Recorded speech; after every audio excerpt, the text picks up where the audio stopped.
नमस्कार दोस्तों। Study of मेधावी में आप लोगों का स्वागत है। दोस्तों, अगर आप मेरे इस चैनल पर नए हैं तो सबसे पहले आप मेरे इस चैनल को सब्सक्राइब कर लीजिए और साथ में शेयर भी कर दीजिए, जिससे मेरा आने वाला अगला वीडियो का नोटिफिकेशन आप लोगों तक पहुंच सके। दोस्तों, आज मैं वन लाइनर करंट अफेयर्स लेकर आया हूं जो 1 अगस्त से 7 अगस्त 2020 का है, जो कि आने वाले एग्ज़ाम्स के लिए बहुत ही महत्वपूर्ण है। यह 30 selected one liner current affair हैं एक फर्स्ट वीक का। तो आइए शुरू करते हैं। पहला क्वेश्चन क्या कह रहा है? पहला कह रहा है कि साइबर सुरक्षा एजेंसी CERTN द्वारा चेतावनी जारी करने से चर्चा में रहे ब्लैक रॉक क्या है?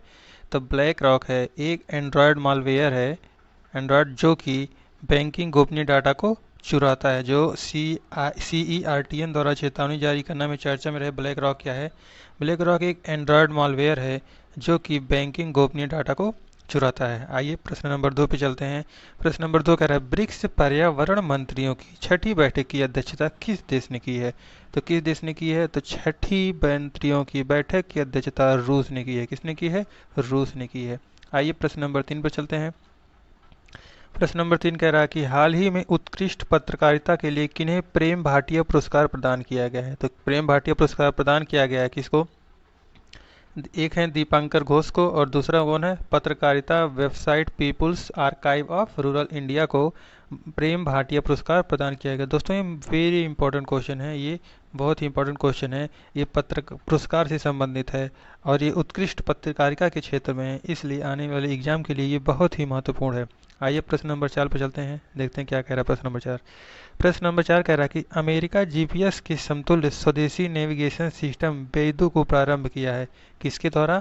चाइना के द्वारा। ये भी बहुत ही इंपॉर्टेंट क्वेश्चन है दोस्तों। चौथा क्वेश्चन जो है बहुत ही इंपॉर्टेंट क्वेश्चन है कि चाइना के द्वारा क्या किया है? अमेरिका एक जीपीएस के समतुल्य स्वदेशी नेविगेशन सिस्टम जिसका नाम है बेइदू को प्रारंभ किया है। आइए अगले प्रश्न पर चलते हैं। प्रश्न नंबर 5। पांचवा प्रश्न कह रहा है कि चीन के द्वारा हाल ही में गणितीय क्षमता में माहिर किस व्यक्तित्व को मरणोपरांत गिनीज वर्ल्ड रिकॉर्ड के द्वारा मानव कंप्यूटर होने का प्रमाण पत्र दिया गया है? तो किसको दिया गया है? ये शकुंतला देवी को दिया गया है। क्या दिया गया है? मरणोपरांत गिनीज वर्ल्ड रिकॉर्ड के द्वारा मानव कंप्यूटर होने का प्रमाण पत्र दिया गया है। तो याद रखिएगा दोस्तों, ये मरणोपरांत दिया गया है, इसलिए बहुत ही महत्वपूर्ण क्वेश्चन है। छठा है गणेश सिंह जो है ये ओबीसी क्रीमी लेयर समिति के अध्यक्ष हैं। कौन है? गणेश सिंह। अभी हाल ही में इन्होंने एक वो रखा है कि जो 8 लाख था लिमिट ओबीसी क्रीमी लेयर का, वो प्रस्ताव रखा गया है कि 15 लाख बढ़ा के कर दिया गया है। कितना बढ़ा के? 15 लाख का प्रस्ताव किया गया बढ़ा करके। एमएसएमई मंत्रालय के द्वारा पूर्वोत्तर क्षेत्र में किस योजना के तहत पायलट प्रोजेक्ट के रूप में कारीगरों एवं ग्राम के विकास हेतु अगरबत्ती निर्माण में मदद प्रदान की जाएगी? तो क्यों की जाएगी? ग्रामोद्योग विकास योजना में जो पायलट प्रोजेक्ट के रूप में कारीगरों एवं ग्राम के विकास हेतु अगरबत्ती निर्माण की मदद की जाएगी। ये है क्वेश्चन। आइए अगले देखते हैं क्या है। अगला क्या है? स्कॉच गोल्ड अवार्ड जनजातीय कार्य मंत्रालय सक्षम आईटी योजनाओं के माध्यम से आदिवासियों का सशक्तिकरण परियोजना के लिए दिया गया है। एक क्वेश्चन आएगा, स्कॉच गोल्ड अवार्ड क्या है? स्कॉच गोल्ड अवार्ड क्या है? यह जनजातीय कार्य मंत्रालय सक्षम आईटी योजनाओं के माध्यम से आदिवासियों की सशक्तिकरण परियोजना के लिए है। आइए अगले प्रश्न में चलते हैं। अगला कह रहा है कि राज्यसभा सांसद और पूर्व नेता अमर सिंह का निधन हो गया, वह किस पार्टी से संबंधित थे? वह किस पार्टी से संबंधित है? समाजवादी पार्टी से संबंधित है। किससे संबंधित है? समाजवादी पार्टी से संबंधित है। प्रश्न नंबर 10 है फार्मूला 1 ब्रिटिश ग्रैंड प्रिक्स 2020 किसने जीता? तो ये किसने जीता? लुइस हैमिल्टन ने फार्मूला 1 ब्रिटिश ग्रैंड प्रिक्स 2020 जीता। ये मोस्ट इंपॉर्टेंट क्वेश्चन है स्पोर्ट्स से, अगर क्वेश्चन आएगा तो ये क्वेश्चन कन्फर्म है आएगा, आप इसको रट लीजिएगा। 11वां प्रश्न कह रहा है कि एक मास्क अनेक जिंदगी जन जागरूकता अभियान का शुभारंभ किस राज्य में हुआ? तो एक मास्क अनेक जिंदगी जन जागरूकता अभियान का शुभारंभ मध्य प्रदेश राज्य में हुआ। कहाँ हुआ? मध्य प्रदेश में, मध्य प्रदेश राज्य में हुआ।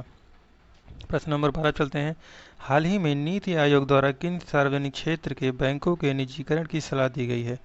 वेरी वेरी इंपॉर्टेंट क्वेश्चन है दोस्तों, बहुत ही इंपॉर्टेंट क्वेश्चन है ये। नीति आयोग द्वारा ये किन सार्वजनिक क्षेत्र के बैंकों के निजीकरण की सलाह दी गई है? तो पंजाब और सिंध बैंक है, यूको बैंक है, बैंक ऑफ महाराष्ट्र है। तो तीन बैंक को नीति आयोग के द्वारा सार्वजनिक क्षेत्र के बैंकों के निजीकरण के लिए सलाह दी गई है। आगे देखिए, वैसे दोस्तों गलत बात है निजीकरण करना। आइए अगले प्रश्न में चलते हैं। प्रश्न नंबर 13, कौन सी कंपनी सबसे मूल्यवान कंपनी की उपलब्धि पुनः हासिल की है दोस्तों? तो ये है एप्पल। एप्पल जो है मूल्यवान कंपनी की उपलब्धि एक बार फिर हासिल की है, इसके पहले भी एक बार ये हासिल कर चुकी है। ये वेरी वेरी इंपॉर्टेंट क्वेश्चन है दोस्तों। आइए अगले प्रश्न पर चलते हैं। अगला प्रश्न कह रहा है कि बहुत ही इंपॉर्टेंट है 14, मलेशिया द्वारा चीन के क्षेत्र दावे को खारिज करने से चर्चा में रहे नो डैश लाइन किस भौगोलिक भूभाग से संबंधित है? ये दक्षिण चीन सागर से संबंधित है। कहाँ से संबंधित है? दक्षिण चीन सागर से संबंधित है। जो नो डैश लाइन है वो दक्षिण चीन सागर से संबंधित है। कहाँ से संबंधित है? दक्षिण चीन सागर से संबंधित है नो डैश लाइन। 15वां कह रहा है कि एयर फाइबर सेवा कहाँ से शुरू की गई है? तो महाराष्ट्र में बीएसएनएल के द्वारा शुरू की गई है एयर फाइबर सेवा। दोस्तों ये इम्पोर्टेंट इसलिए है क्योंकि ये शुरू की गई है बीएसएनएल के द्वारा। किसके द्वारा? बीएसएनएल के द्वारा शुरू की गई है, इसके लिए ये है, इसलिए ये इम्पॉर्टेंट है कि एयर फाइबर सेवा कहाँ शुरू गई है? तो महाराष्ट्र में बीएसएनएल के द्वारा एयर फाइबर सेवा शुरू की गई है। आइए प्रश्न नंबर 16 चलते हैं, देखते हैं क्या कहता है प्रश्न नंबर 16। प्रश्न नंबर 16 कह रहा है कि हाल ही में चर्चा में रहे दुनिया की सबसे ऊंची रेलवे पुल का निर्माण किस नदी पर किया जा रहा है? तो जो दुनिया का सबसे ऊंची रेलवे पुल का निर्माण किया जा रहा है ये चिनाब नदी पर किया जा रहा है, जो कि कहाँ है? रियासी जिला में। कहाँ स्थित है? जम्मू कश्मीर में स्थित है। रियासी जिले में किस नदी पर? चिनाब नदी पर किया जा रहा है। क्या किया जा रहा है? दुनिया का सबसे ऊंचा रेलवे पुल का निर्माण। बहुत ही इंपॉर्टेंट क्वेश्चन है। 17वां कह रहा है हाल ही में विमोचन स्वच्छ भारत क्रांति पुस्तक के संपादक कौन है? तो ये श्री परमेश्वर हैं, जो कि विमोचन स्वच्छ भारत क्रांति पुस्तक के संपादक हैं। ये पुस्तक से रिलेटेड क्वेश्चन है, इसको आप लिख लीजिएगा, एक नोट्स बना लीजिएगा। ये 30 इंपॉर्टेंट क्वेश्चन आप कहीं लिख लीजिएगा और उसको रोज एक बार देख लीजिएगा। 18वां कह रहा है कि हाल ही में लेबनान की राजधानी क्या है? बेरूत है। लेबनान की राजधानी बेरूत में किस रासायनिक पदार्थ के कारण विस्फोट हुआ? तो दोस्तों ये अमोनियम नाइट्रेट के कारण हुआ। किसके कारण हुआ? अमोनियम नाइट्रेट के कारण। ये बहुत ही महत्वपूर्ण क्वेश्चन है, एग्जाम से सीधे पूछ सकता है कि लेबनान की राजधानी, या ऐसे पूछ सकता है जो बेरूत में किस रासायनिक पदार्थ के कारण विस्फोट हुआ था? तो अमोनियम नाइट्रेट। और दूसरा क्वेश्चन क्या बन सकता कि जब अमोनियम नाइट्रेट लेबनान की राजधानी बेरूत में विस्फोट हुआ था तो वहाँ कितने दिन के लिए इमरजेंसी लगाई गई थी? तो वहाँ 14 दिन के लिए इमरजेंसी लगाई गई थी। कितने दिन के लिए? 14 दिन के लिए इमरजेंसी लगाई गई थी बेरूत में, जो कि लेबनान की राजधानी है। 19वां क्वेश्चन कह रहा है हाल ही में जारी हुए फ्यूचर ब्रांड इंडेक्स 2020 में किन कंपनियों को दुनिया के शीर्ष ब्रांड के रूप में रैंकिंग मिली है? क्या कह रहा है? हाल ही में जारी हुए फ्यूचर ब्रांड इंडेक्स 2020 में किन कंपनियों को दुनिया के शीर्ष ब्रांड के रूप में रैंकिंग मिली है? तो दोस्तों 3 को मिली है। पहला क्या है? पहले पे क्या है? एप्पल है, दूसरे पे रिलायंस है, तीसरे पे सैमसंग है। एप्पल, रिलायंस, सैमसंग, ये 3 हैं फ्यूचर ब्रांड इंडेक्स 2020 में जिनको शीर्ष ब्रांड के रूप में रैंकिंग प्राप्त हुई है। अगला क्वेश्चन कह रहा है 20वां गोधन न्याय योजना का संचालन किया जा रहा है। तो गोधन न्याय योजना का संचालन कहाँ किया जा रहा है? ये छत्तीसगढ़ में किया जा रहा है। कहाँ किया जा रहा है? छत्तीसगढ़ में। ये योजना से संबंधित प्रश्न है, तो इसको याद रखिएगा, जो कि बहुत ही महत्वपूर्ण है। आइए अगले प्रश्न पर चलते हैं। अगला प्रश्न क्या कह रहा है? अगला प्रश्न कह रहा है कि परमाणु ऊर्जा संयंत्र शुरू करने वाला पहला अरब देश कौन बन गया है? तो संयुक्त अरब अमीरात बन गया है। कौन बन गया है? संयुक्त अरब अमीरात बन गया है। क्या? परमाणु ऊर्जा संयंत्र शुरू करने वाला पहला अरब देश। बहुत ही महत्वपूर्ण क्वेश्चन है दोस्तों, इसको आप हमेशा। 22वां प्रश्न कह रहा है कि HDFC बैंक के नए CEO कौन बने हैं? तो HDFC बैंक के नए CEO बने हैं शशिधर जगदीशर, जो अपना कार्यकाल अक्टूबर 2020 से शुरू करेंगे।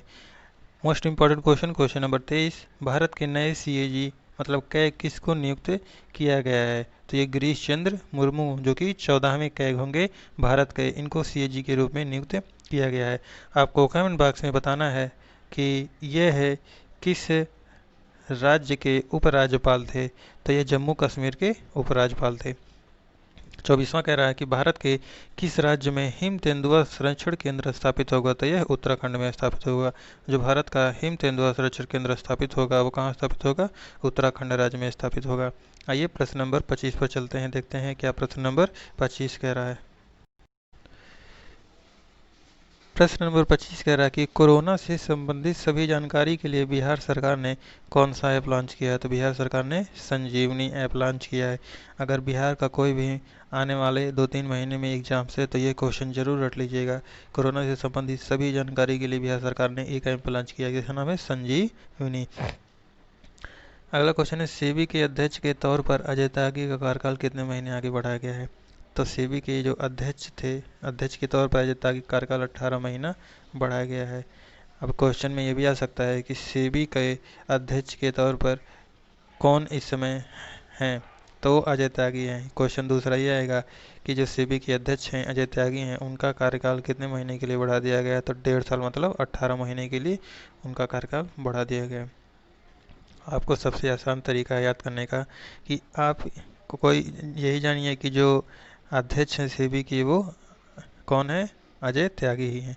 भारत की पहली किसान रेल की शुरुआत किसने की है, भारत की पहली किसान रेल की शुरुआत पीयूष गोयल ने की है। ये पहला क्वेश्चन है। दूसरा क्वेश्चन पूछेगा ये कहाँ से कहाँ तक की गई है, तो ये महाराष्ट्र के देवलाली से बिहार के दानापुर तक भारत की पहली किसान रेल की शुरुआत की गई है। 28 क्या कह रहा है, गुयाना के प्रधानमंत्री के रूप में कौन शपथ ग्रहण किए हैं, या गुयाना के प्रधानमंत्री कौन बने हैं, तो मार्क एंथनी फिलिप्स जो है वो गुयाना के नए प्रधानमंत्री बने हैं। क्वेश्चन नंबर 29 कह रहा है कि 50 साल के से कम उम्र के राजनीतिज्ञों के साक्षात्कार पर आधारित किताब India tomorrow conversation with next generation of political leader किसने लिखी है, तो ये प्रदीप छिब्बर और हर्ष शाह ने India tomorrow conversation with next generation of political leader के किताब लिखी है। आइए आज के लास्ट के प्रश्न पर चलते हैं, देखते हैं आज का लास्ट प्रश्न क्या कह रहा है। आज का लास्ट प्रश्न है कि हाल ही में पाकिस्तान के द्वारा नए नक्शा जारी कर भारत के किन क्षेत्रों पर अपना दबाव प्रस्तुत किया गया। दोस्तों, तो अभी हाल ही में पाकिस्तान ने क्या किया है, अपना नया नक्शा जारी किया है जिसमें उसने भारत के 3 क्षेत्रों को दर्शाया है। वो 3 क्षेत्र कौन से हैं जो एग्जाम पॉइंट ऑफ व्यू से बहुत ही महत्वपूर्ण है, क्योंकि ये संबंधित है किससे, पाकिस्तान से। तो पहला है लद्दाख, कौन सा है, लद्दाख है, जम्मू कश्मीर है और गुजरात का जूनागढ़ है। तो यह 3 क्षेत्र हैं जो कि पाकिस्तान ने अपने नए नक्शे में ये तीनों क्षेत्र जो भारत के हैं उसको दर्शाया है। दोस्तों, आप वीडियो को शेयर करना ना भूलें और वीडियो को पूरा देखने के लिए बहुत बहुत धन्यवाद।